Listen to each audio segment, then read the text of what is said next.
ንግግርህ ከዝምታ መሻሉን ስታረጋግጥ ብቻ ተናገር ይላል ፈላስፋው። ሰዎች ብዙ ነገራችንን ያጣነው ብዙ ነገራችንን እየተናገርን ስለሆነ ነው። ዛሬ ግን እነ አልበርት አንስታይን ከተናገሩት ለማንም ሰው ማጋራት የሌለባችሁ ብለው ካስተማሩት 8 ነገሮችን እንመለከታለን። እነዚህ ነገሮች ለቅርብም ሰው ምናልባትም ለጓደኛም እንኳን ቢሆን ልትደብቁት ይገባል። አሁን ቀጥታ ወደ ቪዲዮ። መልካም ልብ ካላችሁ ቪዲዮን ላይክ በማድረግ ይጀምሩ። ለዚህ የቁም ነገር ቻናል አዲስ ከሆኑ ሰብስክራይብ በማድረግ ቤተሰባችን ይሁኑ። አንደኛ፣ ራዕያችሁን አታጋሩ። በእውነቱ ከሆነ ራዕይ ለሰው ነው። በውስጣችሁ ያ ፍላጎት ሲያድር ለሰዎች በቶሎ አታጋሩ። ምክንያቱም እናንተ የምታዩት በትክክል አይታያቸውምና ነው። ምክንያቱም ራዕይ ከሆነ ያ ነገር የእናንተ ብቻ ነው። ያ የሚገባችሁ የምትረዱትም ወይም የተሰጣችሁ ለእናንተ ነው። በእናንተ ልክ የእናንተን ራዕይ ሊኖረው የሚችል የለም። ይህ በውስጣችሁ ሐዘንን ከመፍጠሩ በፊት አይረዱኝም ከማለታችሁ በፊት ራዕያችሁን ለሰዎች አታጋሩ። አንድ ትልቅ አጀንዳን ስታነሱ ወይም ሲገለጥላችሁ በልብ ማቆየትን ተለማመዱ። ራሱ የሚገለጥበትና አካል የሚይዝበት ቀን ስላለ ያኔ ባያችሁት ልክ ማየት ይችላሉ። እስከዛ ድረስ ግን ሊታያቸው እንደማይችል እወቁ። የምታስቡትን የህፃናት ጨዋታ አድርገው ከመቅጠራቸው በፊት እና እናንተም እነርሱን ሰምታችሁ እውነትም ጅል ነኝ እንዴ ምን ሆነ ያሰብኩት ከማለታችሁ በፊት ነገሩን በልባችሁ ባመናችሁት ልክ አካል እንዲለብስ ወደ ተግባር ግቡ እንጂ በዛ ነገር ሰውን ለማሳመን አትልፉ።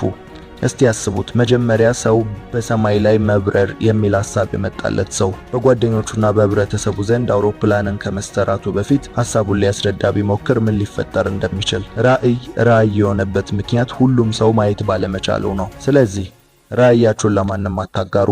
ሁለተኛው ምክንያት ደግሞ እንዳይሰረቅና ባሰባችሁት ልክ ሳይሰራ ተልከስክሶ እንዳይቀር ነው። ራዕይ በባለ ራዕዩ እጅ ካልገባ ያልታያቸውን ምስል ለመስራት ስለሚጥሩ ነገሩ ምልክት እንጂ በትክክል ሐሳቡ መውረድ አይችልም። ስለዚህ ባለ ራዕይ ከሆናችሁ ነገሩን እስከ ዳር ለማድረስ ራዕያችሁን በልባችሁ ጠብቁ። ሁለተኛ፣ ያለፈ ስህተታችሁን ነው። ከምንም በላይ የሰው ልጅ በህይወቱ ላይ ወደፊት እንዳይራመድ ከሚይዙት ነገሮች የመጀመሪያው ባለፈ ታሪክ ውስጥ የተሳሳታቸው ውሳኔዎችና ያበላሻቸው ነገሮች ነው። ሁሉም ሰው ወደ ኋላ ሲመለከት ሊያስታውሰው የማይፈልገው አንድ ወይም ብዙ የህይወት ምዕራፍ አለው። ታዲያ ሰው ይህንን ስህተቱን በጸጸትም ሆነ ይቀለኛል በሚል መልኩ ላገኘው ሰው ሁሉ ሊያወራ አይገባውም። ይህ የእናንተ የህይወት ታሪክ እንደመሆኑ መጠን እንደ አስፈላጊነቱ በዘርፉ ላይ ብቃት ባላቸው ወይም በፈለጋችሁት መፍትሄ ላይ ሙያ ካላቸው ሰዎች ውጪ ማንም ማወቅ የሌለበት የህይወት ክፍል ነው።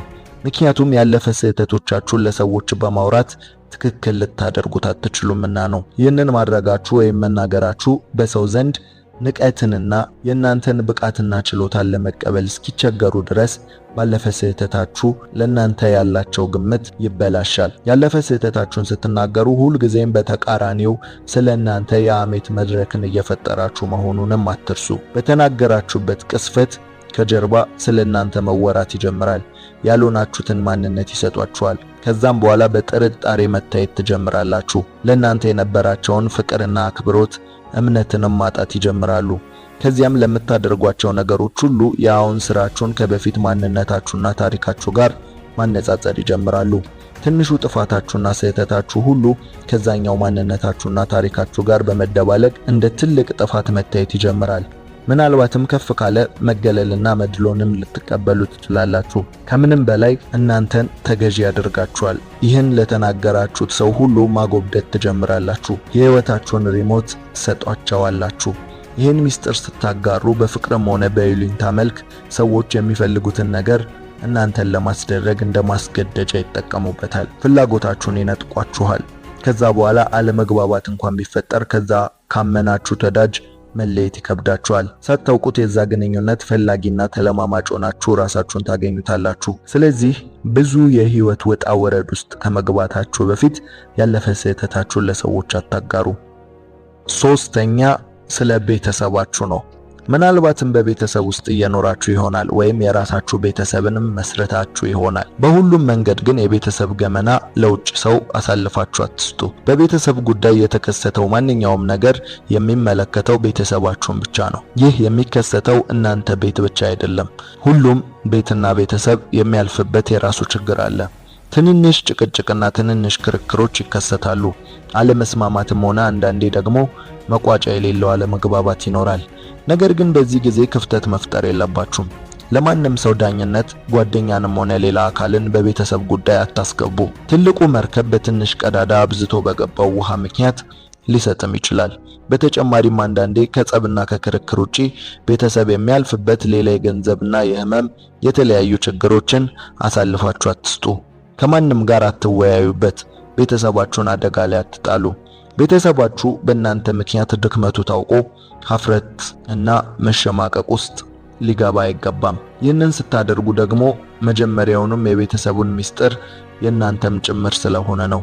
ነገር ግን የእናንተ ብቻ አይደለም። ስለዚህ መናገር እንኳን ቢያስፈልግ የቤተሰቡ የግል ፍላጎት ከግምት ውስጥ ገብቶ በውይይት የሚፈቀድ ነገር መሆኑን አትርሱ። ካለዚያ እንደራሳችሁ ብቻ ሚስጥር በየቦታው ከዘራችሁት ለጠላት ሰፊ በርን ትከፍታላችሁ። የቤተሰባችሁን ደህንነት አደጋ ላይ ትጥላላችሁ። ስለዚህ የእናንተ ቤትና ጓዳን ማንም ሰው ማወቅ አይኖርበትም። ይሄ የግል ጉዳይ ስለሆነ ማለት ነው። በተጨማሪም ለእናንተ ቅርብና ታማኝ ሰው ከቤተሰባችሁ በላይ ቅርብ የሚሆን የለም። ሊረዷችሁም ሆነ ሊረዷችሁ ቤተሰባችሁ ከናንተ ጋር ናቸው። ስለዚህ መፍትሄን ፍለጋ ሌላ የሚጎዳችሁን ነገር አታውሩ። ይህን ሚስጥር መጠበቅ የእናንተ ኃላፊነት ነው።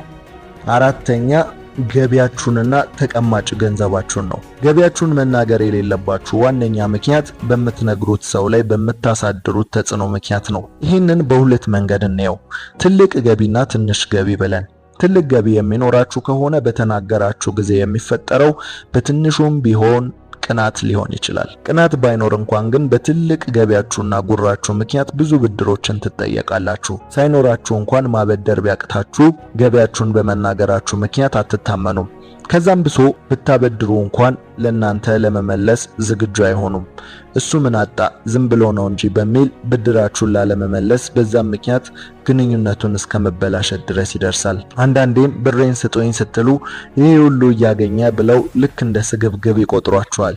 በተመሳሳይ መልኩ ደግሞ ዝቅተኛ ገቢ ካላችሁ ለንቀትና ለዘለፋ መጋለጣችሁ የማይቀር ነው። በምትመሩት ቤተሰብ ላይም ስጋትን ትፈጥራላችሁ። ከምንም በላይ በነገራችኋቸው ሰዎች ዘንድ ለእናንተ የነበራቸውን ቦታና ክብር ይቀንሳል። በእናንተም ላይ ማሾፍና መቀለድ ይጀምራሉ። የዚህች ዓለም ስውሩ መተዳደሪያ ገንዘብ ነው። ሰው የሚወድህም የሚከተልህም ገንዘብ ሲኖር ብቻ ነው። በአሁኑ ሰዓት ገንዘብ ከሁሉ በልጦ እየታየ ነው። ዝቅተኛ ገቢን ከተናገራችሁ ለዘለፋና ትችት ትጋለጣላችሁ። በተጨማሪም እምነታችሁን ታጣላችሁ። ይህ ማለት ተቸግራችሁ እንኳን ገንዘብ ብትጠይቁ ለማበደር ፈቃደኛ አይሆኑም።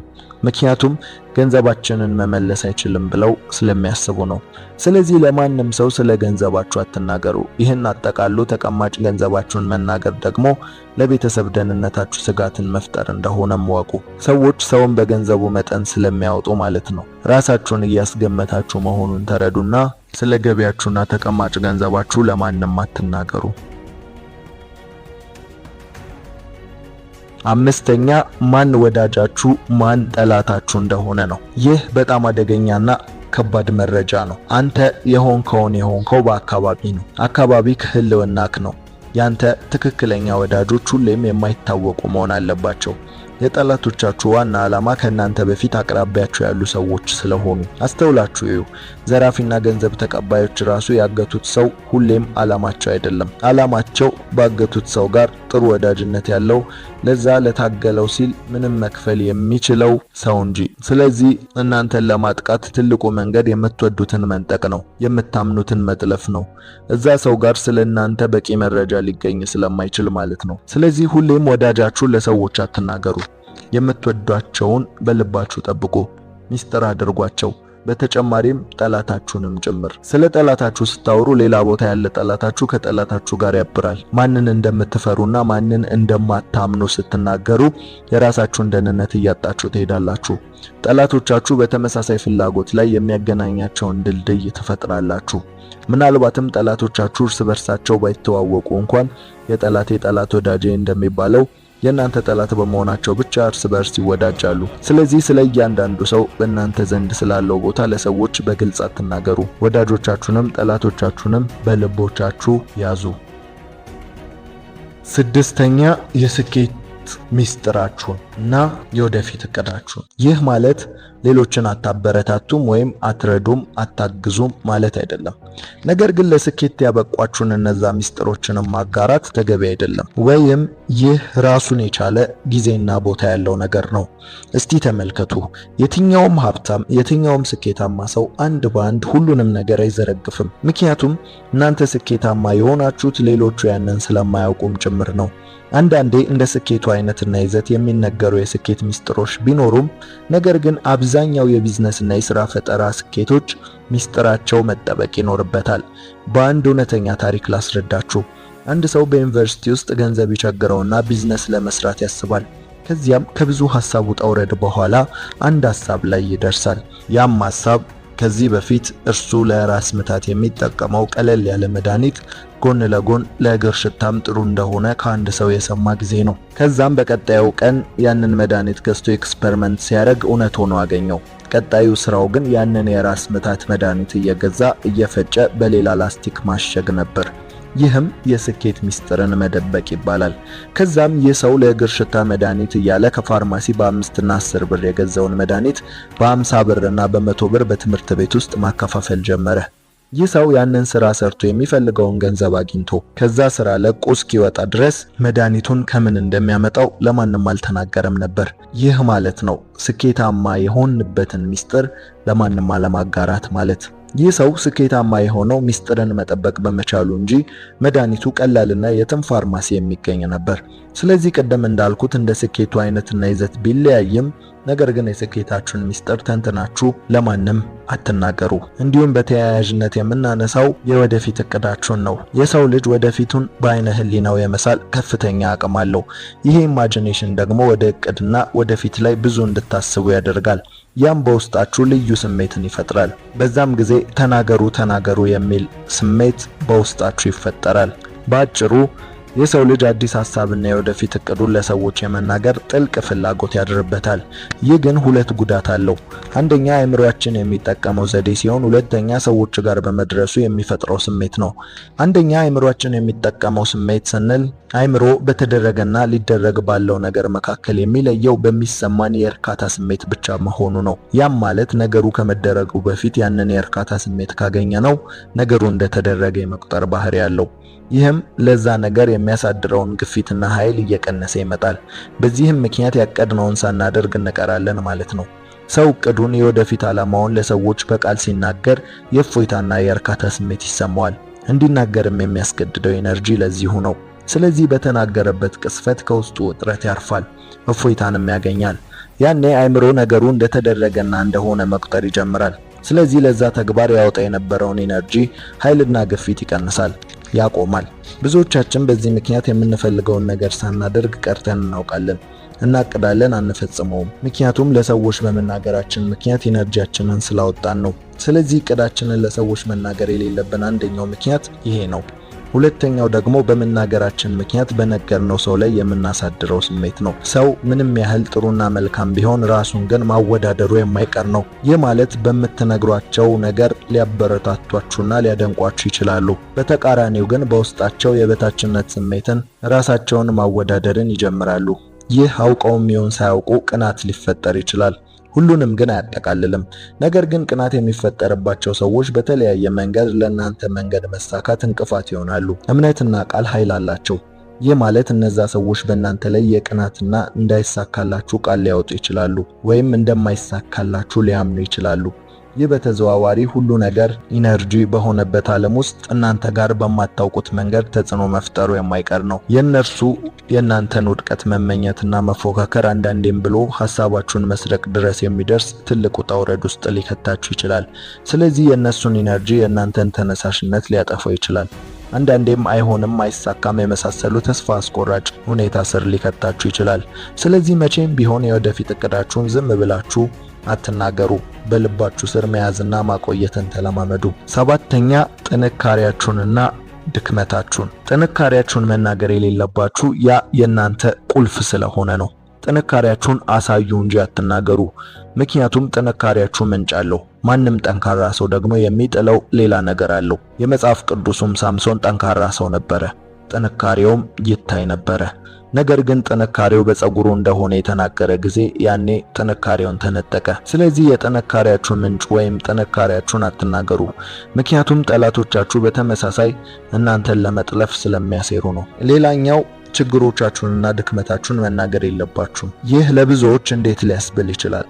እውነታው ግን ለችግር መፍትሄ የሚገኘው ከማንም ጋር በመነጋገር ሳይሆን በዛ ጉዳይ ላይ ከሰለጠነ ሙያው ካለው ሰው ጋር በመሆን ነው። በእርግጥ ችግርን ማካፈል ሸክም እንዲቀልልን ሊያደርግ ይችላል። ነገር ግን በዛው ልክ ችግራችሁንም ሊያወሳስበው ይችላል።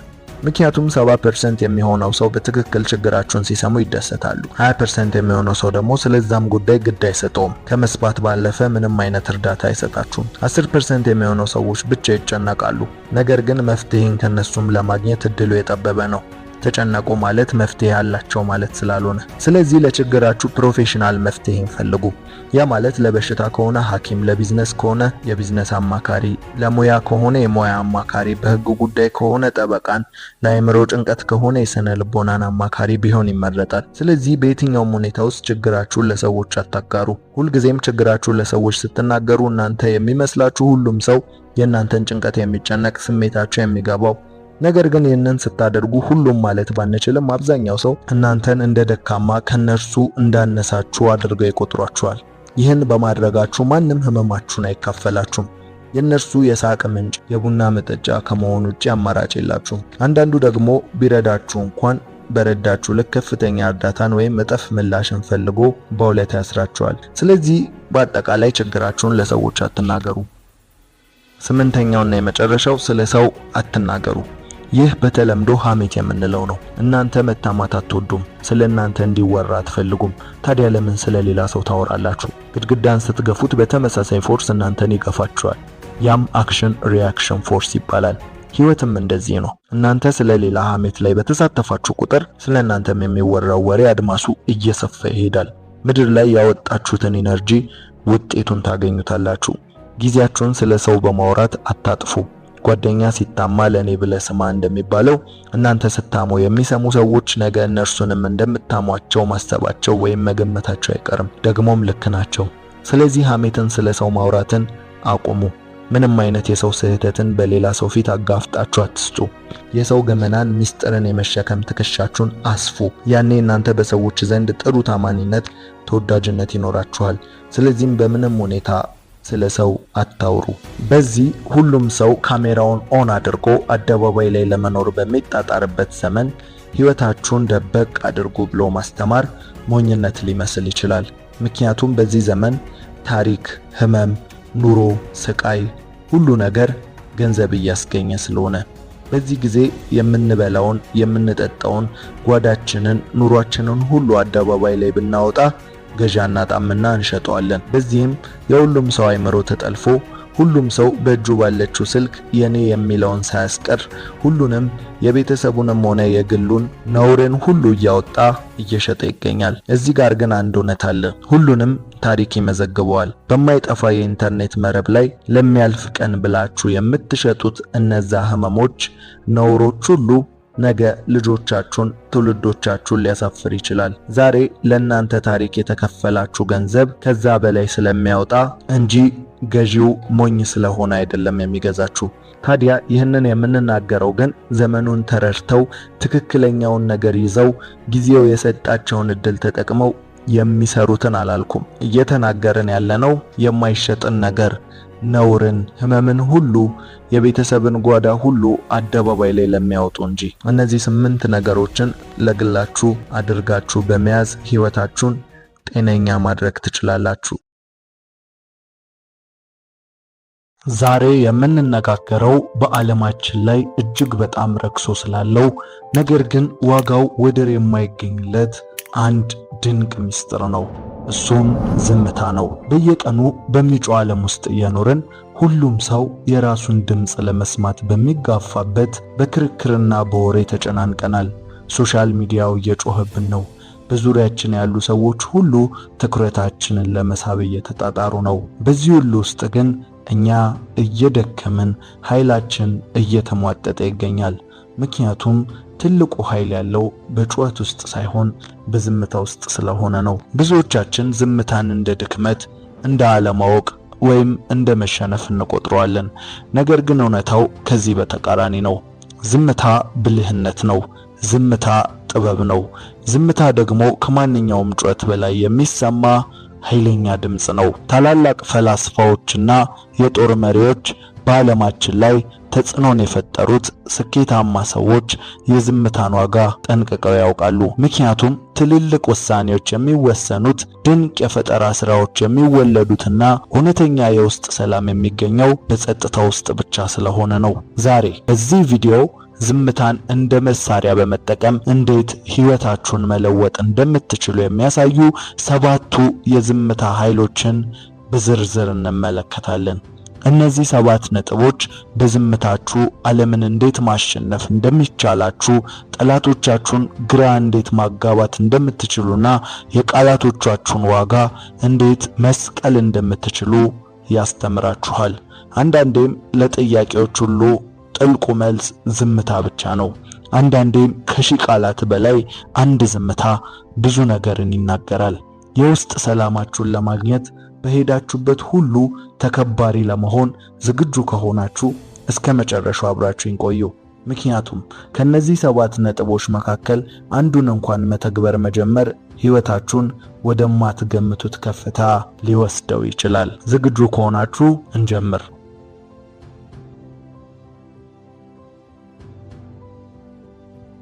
ወዳጆች ሆይ እስቲ ቆም ብላችሁ አስቡ። ለምንድነው ዓለም ዝምታን የምትፈራው? ለምንድነው በንግግር መሃል ጥቂት ሰከንዶች ጸጥታ ሲሰፍን ሁላችንም የምንደነግጠው? ምክንያቱም ግልጽ ነው። ዝምታ መስታወት ስለሆነ ነው። ዝምታ ራሳችንን እንድንጋፈጥ ያደርገናል። ነገር ግን ይህንን መስታወት እንደ ጋሻና እንደ ሰይፍ መጠቀም እንደምንችል ስንቶቻችን እናውቃለን? ዛሬ በምናወራው ዓለም ውስጥ ዝምታ ትልቁ ጥቃት ነው። አዎ ዝምታችሁ ጠላቶቻችሁን ግራ ያጋባቸዋል። አንድ ሰው ሊያበሳጫችሁ ሲሞክር፣ በሐሰት ሲወነጅላችሁ ወይም ዝቅ አድርጎ ሲመለከታችሁ፣ እናንተ ግን እንደ ድንጋይ ረግታችሁ በዝምታ ስትመለከቱት ያ ሰው በራሱ ንዴት ውስጥ መቃጠል ይጀምራል። የእናንተ ዝምታ ለሱ እኔን ለማናደድ አቅም የለህም የሚል ትርጉምን ይሰጣል። አንተ በእኔ ህይወት ላይ ስልጣን የለህም የሚል ከባድ የንቀት መልእክት ነው። ዝምታችሁ ከሺህ ስድብ በላይ ያቆስለዋል። ጠላቶቻችሁ የእናንተን ድክመት ለማወቅ ይፈልጋሉ። ይህን ደግሞ የሚያገኙት በንግግራችሁ ብክነት ነው። ስትናገሩ ምስጢራችሁን አሳልፋችሁ ትሰጣላችሁ። ስትናገሩ ፍርሃታችሁን ትገልጣላችሁ። ዝም ስትሉ ግን እናንተን ማንበብ የማይቻል እንቆቅልሽ ትሆናላችሁ ማለት ነው። አሸናፊዎች የሚናገሩት ድል ካደረጉ በኋላ ብቻ ነው። እስከዚያው ግን ዝምታቸው ሊያደርጉ ያሰቡትን ነገር ይደብቅላቸዋል። ሁሉንም ነገር ከመጀመራቸው በፊት የሚናገሩ አይደለም ማለት ነው። ጠላቶቻችሁ የእናንተን ድክመት ለማወቅ ይፈልጋሉ። ይህን ደግሞ የሚያገኙት በንግግራችሁ ብክነት ነው። ስትናገሩ ምስጢራችሁን አሳልፋችሁ ትሰጣላችሁ። ስትናገሩ ፍርሃታችሁን ትገልጣላችሁ። ዝም ስትሉ ግን እናንተን ማንበብ የማይቻል እንቆቅልሽ ትሆናላችሁ። አሸናፊዎች የሚናገሩት ድል ካደረጉ በኋላ ብቻ ነው። እስከዚያው ግን ዝምታቸው ሊያደርጉ ያሰቡትን ጥበብ ይደብቅላቸዋል። ያም ማለት ነገሮችን ከማድረጋቸው በፊት አይናገሩም ማለት ነው። እቅዳቸውም አይታወቅም። ይህ ለድል ወሳኝ እርምጃ ነው ማለት ነው። እስቲ ያስቡት፣ ዓለም በየቀኑ አዲስ ወሬ እንድታወሩ፣ አዲስ ቪዲዮ እንድትሰሩ፣ አዲስ አስተያየት እንድትሰጡ ትገፋፋችኋለች። ነገር ግን በዚህ ጫጫታ መሃል አልናገርም ብሎ መቆም ትልቅ ጀግንነት ነው። ዝምታ የደካሞች መሸሸጊያ ሳይሆን የብርቶች ማረፊያ ነው። ብዙ ሰዎች የሚጮሁት በውስጣቸው ሰላም ስለሌለ ነው። እናንተ ግን በዝምታችሁ ውስጥ ያንን ሰላም ገንቡ። ዛሬ በዝምታችሁ ዓለምን ግራ አጋቡ። ሰዎች እናንተን መገመት እንዳይችሉ አድርጉ። በስራ ቦታችሁ፣ በቤታችሁ ወይም በጓደኞቻችሁ መሃል አላስፈላጊ ክርክር ሲመጣ ዝምታን ምረጡ። ያኔ ሰዎች እናንተን ማክበር ይጀምራሉ። ምክንያቱም ዝምታችሁ እኔ ከዚህ ጩኸት በላይ ነኝ የሚል ግርማ ሞገስ ስላለው። አንዳንዴ ዝምታ ማለት ምንም አለማለት አይደለም። ዝምታ ማለት ሁሉን ነገር በልብ መያዝ ነው። ሁኔታዎችን ማጤንና ትክክለኛው ጊዜ ሲመጣ ግን ጥቂት ግን ሚዛንን የሚደፋ ቃላትን መወርወር ነው። አሁን በቀጥታ ወደ 7ቱ የዝምታ ኃይሎች እንለፍ። የመጀመሪያው ዝምታ እንደ መልስ ነው። ወደ መጀመሪያው ታላቅ የዝምታ ኃይል ስንመጣ የምናገኘው ዝምታን እንደ መልስ መጠቀምን ነው። ብዙዎቻችን አንድ ሰው ሲሰድበን፣ ሲያናንቀን ወይም በሐሰት ሲወነጅለን የምንሰጠው ፈጣን ምላሽ መልሶ መሳደብ ወይም መጮህ ነው።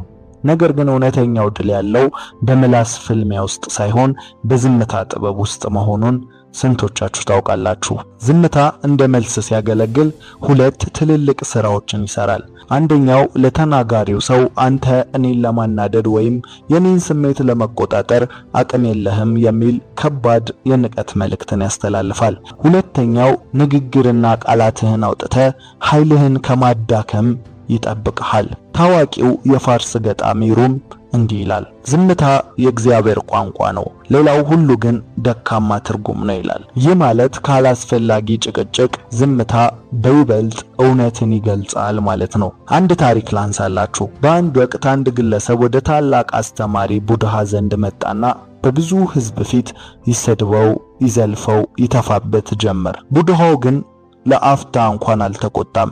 እንዲያውም በዝምታና በትህትና ይመለከተው ነበር። ሰውየው ሲደክመው ንግግሩን ሲጨርስ ቡድሃ እንዲህ ሲል ጠየቀው፣ ልጄ አንድ ሰው ስጦታ ቢሰጥ አንተ ስጦታውን ባትቀበለው ስጦታው የማን ይሆናል አለው። ሰውየውም የሰጪው ነዋ ብሎ መለሰ። ቡድሃውም ፈገግ ብሎ እንግዲያውስ ስድብህን አልቀበልህም፣ ስጦታህም ለራስህ ይሁን አለው። ይህ ነው እንግዲህ የዝምታ ኃይል። ዝምታ ስጦታቸውን አለመቀበያ መሳሪያ ነው። ሰዎች እናንተን ለማበሳጨት ሲሞክሩ ዝም ካላችሁ ንዴቱ የሚመለሰው ወደ እነሱ ነው። የእናንተ ዝምታ እንደ መስታወት ሆኖ የራሳቸውን መጥፎነት መልሶ ያሳያቸዋል። የመጀመሪያው ነጥብ ዝምታ ልክ እንደ መልስ ነው ማለት ነው። ስለዚህ ዝምታ ራሱን የቻለ መልስ ነው። ወደ ሁለተኛውና እጅግ ጥልቅ ወደ ሆነው የዝምታ ኃይል ስንመጣ የምናገኘው ዝምታን ለጥበብ መነሻነት መጠቀምን ነው። በአሁኑ ዘመን ሁሉም ሰው አዋቂ ለመባል ይቸኩላል። ሁሉም ሰው የራሱን ሐሳብ ለመጫን ይሯሯጣል። ነገር ግን እውነተኛ ጥበበኞች የሚለዩት ለመናገር ከመቸኮላቸው በፊት ለመስማት ባላቸው ዝግጁነት ነው። ታዋቂው ሶቅራጠስ አንድ ጊዜ እንዲህ ብሎ ነበር፣ እኔም ማውቀው አለማወቄን ነው። አፋችን ክፍት በሆነ ቁጥር አይምሮአችን ይዘጋል። ምክንያቱም ስንናገር የምንደግመው ቀድሞ ሆኖ የምናውቀውን ነገር ብቻ ነው። ስናዳምጥ ግን የማናውቀውን አዲስ ዕውቀት የመቅሰም ዕድልን እናገኛለን። ታዋቂው ፈላስፋ ዜኖ እንዲህ ይላል፣ ተፈጥሮ 2 ጆሮና 1 አፍ የሰጠችን ከምንናገረው በላይ እጥፍ እንድንሰማ ነው። ይህ ተፈጥሯዊ ስጦታ ትልቅ መልእክት አለው። ጥበብ የሚጀምረው ጆሮአችን ሲከፈትና ምላሳችን ደግሞ ሲገታ ነው ማለት ነው። አንድ ድንቅ ምሳሌ ላንሳላችሁ። በአንድ ወቅት በአንድ በራሱ ዕውቀት በጣም የሚመካ ምሁር ወደ አንዲት ታዋቂ መንፈሳዊ መምህር ዘንድ መጣ። ገና ከደጃፏ ጀምሮ ስለ ዕውቀቱ፣ ስለ አነበባቸው መጽሐፍ፣ ስላገኛቸው ዲግሪዎች ይለፈልፍ ጀመር። መምህሯም ዝም ብላ ፈገግታ በታከለበት ዝምታ ካደመጠችው በኋላ ሻይ ልትቀዳለት ጠረጴዛው ላይ ሲኒውን አስቀመጠች። ሲኒው ሞልቶ እየፈሰሰ እሷ ግን መቅዳቷን አላቆመችም። ምሁሩም በድንጋጤ መምህር ሆይ ሞልቶ እየፈሰሰ እኮ ነው፣ ከዚህ በላይ አይዝም ብሎ ጮኸ። መምህሯም ረጋ ብላ ልክ እንደዚህ ሲኒ አንተም በዕውቀትና በንግግር ሞልተሃል፣ ታዲያ ራስህን ካላቃለልክና ዝም ብለህ ለመስማት ካልተዘጋጀ እኔ እንዴት አዲስ ጥበብ ልቀዳልህ እችላለሁ አለችው። ይህ ነው እንግዲህ የዝምታ ምስጢር። ዝምታ አይምሮአችንን ባዶ አድርገን አዲስ ዕውቀትን የምንቀበልበት ትልቅ መያዣ ወይም ሲኒ ነው። እውነተኛ ተጽዕኖ ፈጣሪዎች በስብሰባዎችም ሆነ በንግግሮች መሃል መጀመሪያ የሚያደርጉት ዝም ብሎ ማዳመጥን ነው። ሁሉንም ካዳመጡና የሁሉንም ሐሳብ ከመዘኑ በኋላ መጨረሻ ላይ የሚናገሩት ጥቂት ቃል ከሺህ ጩኸት በላይ ሚዛን የሚደፋ ነው። የጥንት ግሪኮች እንዲህ ይላሉ፣ ዝምታ የጥበብ ትምህርት ቤት ነው። እውነት ነው። ዝም ስትሉ በዙሪያችሁ ያሉትን ሰዎች ማንነት ታነባላችሁ፣ ሁኔታዎችን በጥልቀት ትገነዘባላችሁ፣ እንዲሁም ውስጣዊ ድምጻችሁን ትሰማላችሁ። ብዙ የሚያወራ ሰው በራሱ ጫጫታ ስለሚዋጥ ከራሱም ሆነ ከሌሎች የሚመጣውን ረቂቅ ጥበብ ማስተዋል አይችልም። ዛሬ ራሳችሁን ጠይቁ። ለመናገር ነው ወይስ ለመረዳት የምትቸኩሉት? እውነተኛ አዋቂ ለመሆን ከፈለጋችሁ መጀመሪያ እውነተኛ አዳማጭ ሁኑ። ዝምታን መለማመድ ስትጀምሩ ዓለም ከዚህ በፊት ሰምታችሁ የማታውቁትን ሚስጥር በጆሮአችሁ ታንሾካሽኩላችኋለች። ጥበብ የሚገኘው በንግግር ብዛት ሳይሆን በዝምታ ጥበብ ውስጥ ነው ማለት ነው። ስለዚህ ሁለተኛው ነጥብ ዝምታ የማወቅ መጀመሪያ ነው። ሶስተኛው ዝምታ የቃላትን ዋጋ ይጨምራል። ወደ ሶስተኛውና እጅግ ማራኪ ወደ ሆነው የዝምታ ኃይል ስንመጣ የምናገኘው ዝምታ የቃላትን ዋጋ እንደሚጨምር ነው። በአሁኑ ዘመን ብዙ ሰዎች ንግግርን እንደ ትርፍ ምርት ይቆጥሩታል። በሄዱበት ሁሉ ይለፈልፋሉ። ስለማይመለከታቸው ነገር ሁሉ አስተያየትን ይሰጣሉ። እንዲሁም በማያውቁት ጉዳይ ሁሉ ጣልቃ ይገባሉ። ነገር ግን አንድን ነገር ባበዛችሁት ቁጥር ዋጋው እንደሚቀንስ ታውቃላችሁ። በኢኮኖሚክስ ሕግ ሰፕላይ ኤንድ ዲማንድ እንደሚባለው ሁሉ በንግግርም ውስጥ አቅርቦት ሲበዛ ፍላጎት ይቀንሳል። ሁልጊዜም የሚናገር ሰው ንግግሩ ይረክሳል፣ ክብሩም ይቀንሳል። ሰዎች የእሱን ድምፅ ሲሰሙ ደግሞ መጣ ብለው ጆሮአቸውን ይዘጋሉ። በተቃራኒው ግን ዝምታን የሚመርጥ አልፎ አልፎ መርጦ የሚናገር ሰው ቃላቶቹ እንደ ወርቅ ይከበራሉ። እሱ አፉን ሲከፍት ሁሉም ሰው ምን ሊል ይሆን ብሎ በጉጉት በአክብሮት ያዳምጠዋል። ታዋቂው የታሪክና የፖለቲካ ተንታኝ ሮበርት ግሪን The 40 Law of Power በሚለው መጽሐፉ ላይ ካሰፈራቸው ህጎች አንዱ እንዲህ ይላል፣ ሁልጊዜም ከሚያስፈልገው በታች ጥቂት ተናገር። ምክንያቱም ብዙ በተናገርክ ቁጥር አንድ የተሳሳተ ነገር የመናገር እድልህ ሰፊ ነው። ዝምታ ግን ንግግርህን ብርቅና ውድ ያደርገዋል ይላል። አንድ ታሪካዊ ምሳሌ ላንሳላችሁ። ሉዊስ 14ኛ የተባለው የፈረንሳይ ንጉስ በሚኒስትሮች ዘንድ እጅግ የሚፈራና የሚከበር ነበር። ሚኒስትሮቹ መጥተው ስለ ሀገር ጉዳይ በጭንቀት ለረጅም ሰዓት ሲያብራሩለት እሱ ግን ዝም ብሎ በትኩረት ያያቸው ነበር። ንግግራቸውን ሲጨርሱ የሚሰጠው መልስ አንድ ብቻ ነበር፣ እመለከተዋለሁ የሚል ነበር። ከዚያም ዝም ብሎ ጥሏቸው ይሄዳል። ይህ ዝምታው ሚኒስትሮቹን ምን አስቦ ይሆን፣ ምን ሊያደርግ ይሆን ብለው እንዲጨነቁ፣ ንጉሱን እጅግ እንዲያከብሩት ያደርጋቸው ነበር። የሱ ጥቂት ቃላት ከሌሎች ሺህ ንግግሮች በላይ ኃይል ነበራቸው። ዝምታ የንግግር ቅመም ነው። ብዙ ቅመም የገባበት ምግብ እንደሚበላሸው ሁሉ ብዙ ንግግር ያለበትን ማንነት ይሰለቻል። ጥቂት ስትናገር ሰዎች አንተን ለመረዳት በከፍተኛ ትኩረት ያደምጡሃል።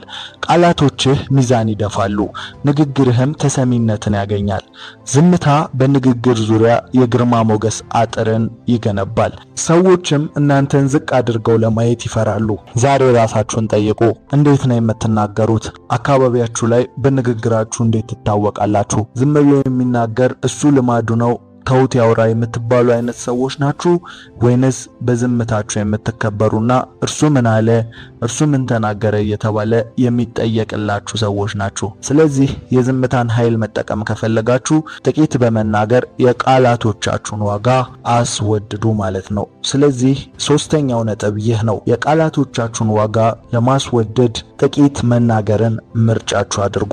አራተኛ፣ ዝምታ ለውስጥ ሰላምና ለፈጠራ ይጠቅማል። ወደ አራተኛውና እጅግ ረቂቅ ወደ ሆነው የዝምታ ኃይል ስንመጣ የምናገኘው ዝምታ ለውስጥ ሰላምና ለፈጠራ ያለውን ፋይዳ ነው። በአሁኑ ሰዓት ዓለማችን በከፍተኛ የቴክኖሎጂና የዲጂታል ጫጫታ ተወጥራለች።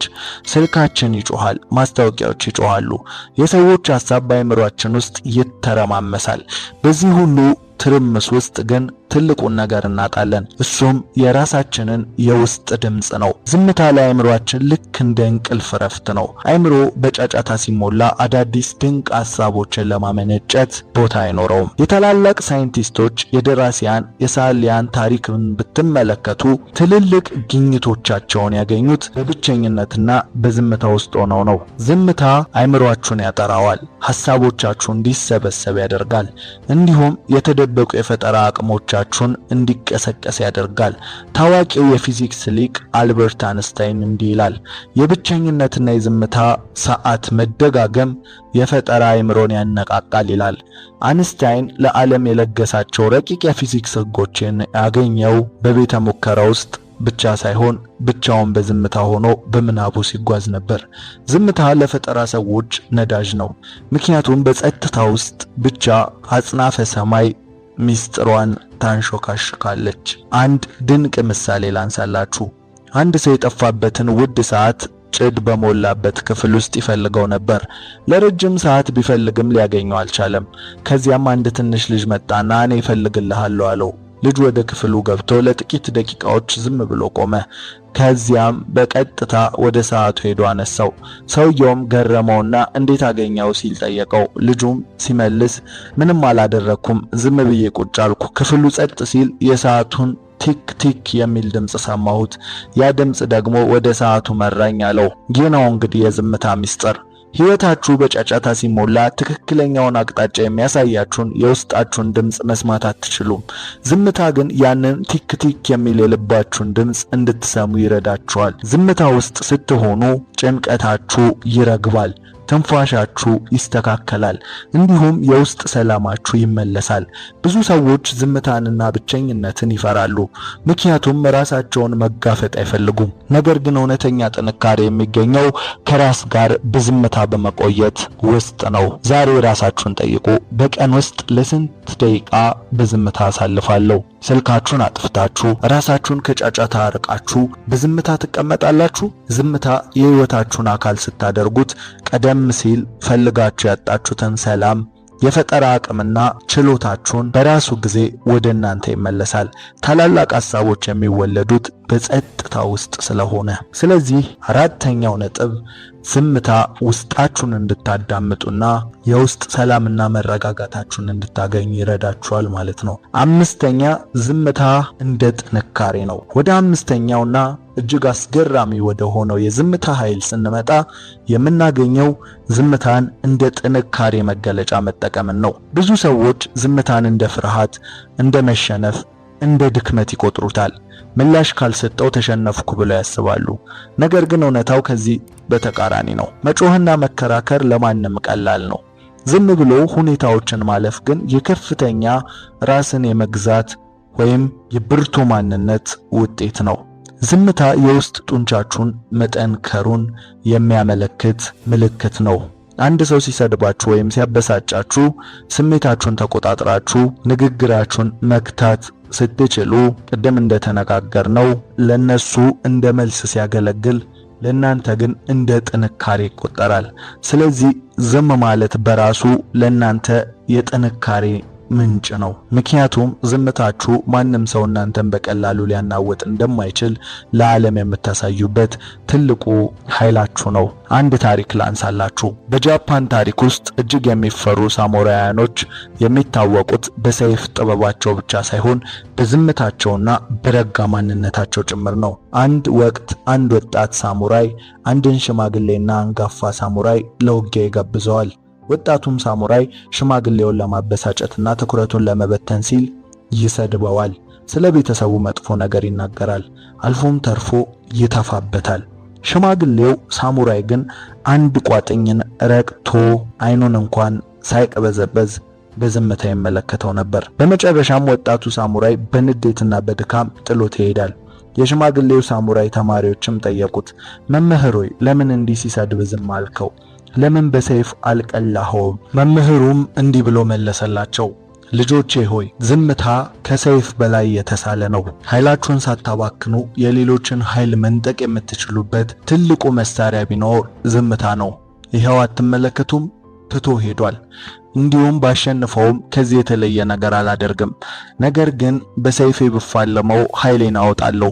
በዝምታ ስለተፋለምኩት ግን ኃይሌ ከኔ ጋር እንዳለ እርሱን ማሸነፍ ችያለሁ በማለት መለሱላቸው። ስለዚህ ዝምታ ታላቁ የጥንካሬ ምንጭ ነው ማለት ነው። ወደ ስድስተኛውና እጅግ ረቂቅ ወደ ሆነ የዝምታ ኃይል ስንመጣ የምናገኘው ዝምታ እንደ መርማሪ መጠቀምን ነው። ያም ማለት ብዙ ጊዜ ሰዎች ለማወቅ ስንፈልግ በጥያቄ እናፋጥጣቸዋለን ወይም ደግሞ ብዙ በማውራት እንዲቀርቡን እንጥራለን።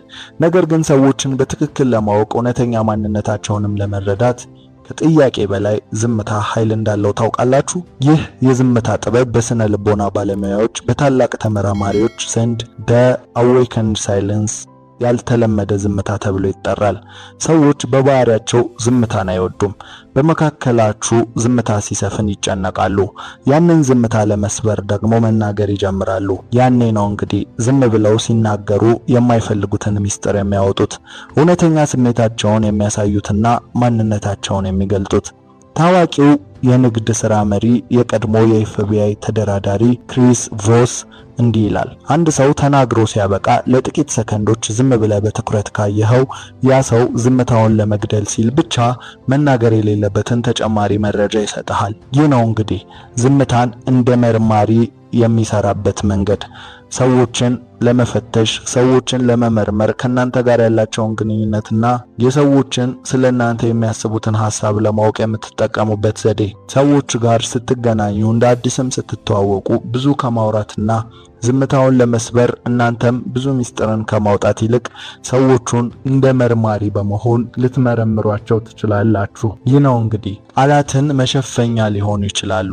ዝምታ ግን መጋረጃውን ገልጦ እውነትን ያወጣል። ይህ ነው እንግዲህ ዝምታን እንደ መርማሪ መጠቀም ማለት። አንድ ምሳሌ እንውሰድ። አንድ ሰው እየዋሸ እንደሆነ ከተጠራጠርክ ተከራክረ ውሸታም ነህ አትበለው። ይልቁንም ንግግሩን ሲጨርስ ምንም ሳትናገር አይኑን እያየህ በዝምታ ተመልከተው። ያ ሰው በዝምታ ይረበሻል። አላመነኝም ይሆን ብሎ ይሰጋል። ያንን ጥርጣሬ ለማጥፋት ደግሞ በዝርዝር ሊያስረዳ ይሞክራል። በዚያ ንግግሩ መሃል ደግሞ እውነቱ ይወጣል ወይም ውሸቱ ይጋለጣል ማለት ነው። ዝምታ እንደ መስታወት ነው። ሰዎች በዝምታ ውስጥ የገዛ ማንነታቸውን እንዲያዩ ታደርጋቸዋለህ። በንግግር ብዛት የምታገኘው መረጃ ውስን ነው። በዝምታ ግን ሰዎች ሳይታወቃቸው ልባቸውን እንዲከፍቱት ታደርጋለህ። ታላላቅ መሪዎች፣ ዲፕሎማቶች ይህንን ጥበብ ጠንቅቀው ያውቃሉ። በድርድር መሃል ዝምታን በመጠቀም ሌላው ወገን ተረብሾ የተሻለ እድል እንዲሰጣቸው ያደርጋሉ። ዛሬ ራሳችሁን ጠይቁ። ከሰዎች ጋር ስትገናኙ መልስ ለመስጠት ትቸኩላላችሁ ወይስ ዝምታውን ለመስበር ትሯሯጣላችሁ? የእናንተ ግዴታ በመካከላችሁ ያለውን ዝምታ ሰብሮ ጨዋታ መፍጠር ሳይሆን ኃይላችሁን ጠብቃችሁ ከዛ ሰው ጋር ያላችሁን ግንኙነት ማጠናከር ነው። ስለዚህ ሁል ጊዜም ቀዳሚ ሆናችሁ ዝምታን ለመስበር አትሯሯጡ። በዝምታ ውስጥ እንደውም አጠገባችሁ ያሉ ሰዎችን መርምሩ፣ ስለነርሱ ወቁ። ስለናንተ የሚያስቡትን የሚዋሻችሁንና የሚያታልሏችሁን ነገር በደንብ አድርጋችሁ መረዳትና መገንዘብ ትችላላችሁ። አካባቢያችሁ ላይ ያለውንም ነገር ማስተዋል ትችላላችሁ። ስለዚህ በዝምታ ውስጥ ሁኑ። ሰባተኛው ነጥብ ከላይኛው ዝምታን እንደ መርማሪ ከሚለው ሐሳብ ጋር የሚመሳሰል ቢሆንም ራሱን ችሎ መጠቀም የምንችለው ነጥብ ነው። ሰባተኛውና የመጨረሻው ነጥብ ዝምታን እንደ ድርድር መሳሪያ መጠቀም ነው። ብዙ ሰዎች በድርድር ወይም በስምምነት ወቅት ብዙ መናገር፣ ማብራራት የተሻለ ውጤትን የሚያመጣ ይመስላቸዋል። ነገር ግን በቢዝነስም ሆነ በማንኛውም ስምምነት ውስጥ መጀመሪያ ዝም የሚለው ሳይሆን መጀመሪያ ንግግር የሚጀምረው ሰው የመሸነፍ ዕድሉ ከፍተኛ መሆኑን ታውቃላችሁ። ይህ ጥበብ በሽያጭና በንግግር ውስጥ ዘ ጎልደን ሳይለንስ በመባል ይታወቃል። አንድን ንግድ ሐሳብ አቅርባችሁ ዋጋችሁን ከተናገራችሁ በኋላ ቀጥሎ የሚመጣውን ዝምታ መሸከም መቻል አለባችሁ። ብዙ ሰዎች ያንን ዝምታ መቋቋም ስለማይችሉ ብቻ የገዛ ዋጋቸውን ዝቅ ያደርጋሉ ወይም አላስፈላጊ ቅናሽ ያደርጋሉ። እናንተ ግን ዝም ስትሉ ሌላኛው ወገን እንዲያስብ፣ እንዲጨነቅ፣ የተሻለ አማራጭ እንዲያቀርብላችሁ መንገድ ትከፍታላችሁ። ታዋቂው የንግድ ሰው ጄፒ እንዲህ ይላል፣ ከሚያስፈልገው በላይ ፈጽሞ አትናገር፣ ምክንያቱም በዝምታ ውስጥ ሌላው ሰው ራሱን አጋልጦ ይሰጥሃል። በድርድር ወቅት ዝምታ የእናንተን በራስ መተማመን ያሳያል። እኔ ይህ ስምምነት ቢሳካም ባይሳካም ግድ አይሰጠኝም የሚል የኃይል መልእክትን ያስተላልፋል።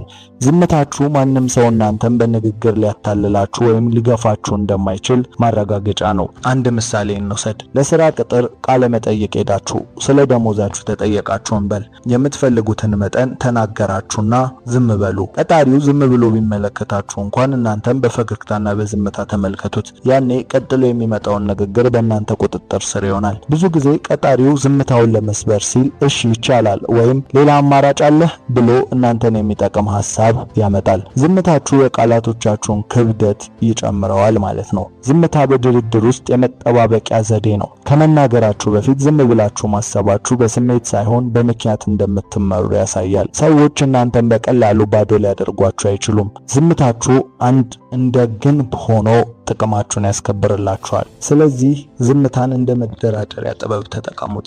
ይህንን ቅድም እንዳነሳነው ነው በሲአይኤም ሆነ በተለያዩ የስለላ ድርጅቶች የሚጠቀሙበት ዋነኛ ዘዴ ዝምታ ነው። ሁልጊዜም በድርድር ወቅት ድንገተኛ የሆነ ዝምታ ራሱ ኃይሉን ዝም ወዳለው ኃይል ያዛባዋል። ምን ማለት መሰላችሁ? ሁለት ሰዎች እየተነጋገሩና እየተደራደሩ ድንገት በሁለቱ መካከል ዝምታ ቢፈጠር ቀጥሎ ንግግሩን የሚጀምረው ሰው ኃይሉን ያጣል።